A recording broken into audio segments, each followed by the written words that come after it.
Il paraît que le président Donald Trump aime à demander à tous ceux qu'il rencontre s'il méritait qu'on lui décerne le prix Nobel de la paix.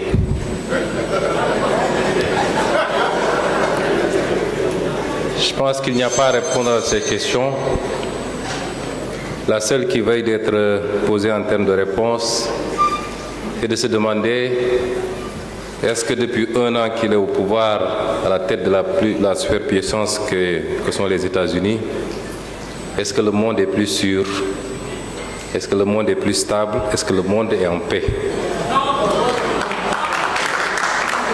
Et si la réponse est négative, quelle est sa responsabilité exclusive par rapport à cette déstabilisation du monde qui apparemment est devenu dangereux pour tout le monde, y compris pour lui-même?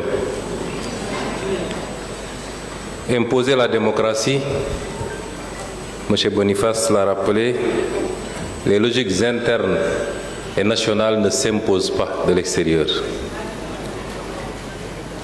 Enlever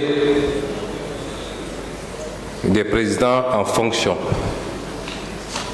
les enlever pour les exfiltrer et les soumettre à votre justice ne relève pas de la démocratie si cela devait s'entendre en termes de droit international. Quelle guerre a été gagnée? Aucune. Aucune guerre n'a été gagnée.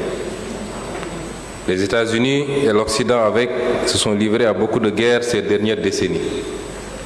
Ils n'ont pas gagné la guerre du Vietnam. Ils n'ont pas gagné la guerre en Irak, en Afghanistan, en Libye, en Syrie. Ils n'ont pas gagné la guerre même au Somalie, où ils ont été obligés de se retirer poursuivis par des bandes armées. À part semer le chaos et le désordre derrière eux dans ces pays, aucune de ces guerres n'a été gagnée parce qu'aucun des objectifs n'a été atteint. On ne citera pas ces pays comme des exemples de démocratie sous la conception occidentale s'entend. Quel objectif était assigné pour la guerre en Iran? C'était de remplacer un régime, cela n'a pas été fait.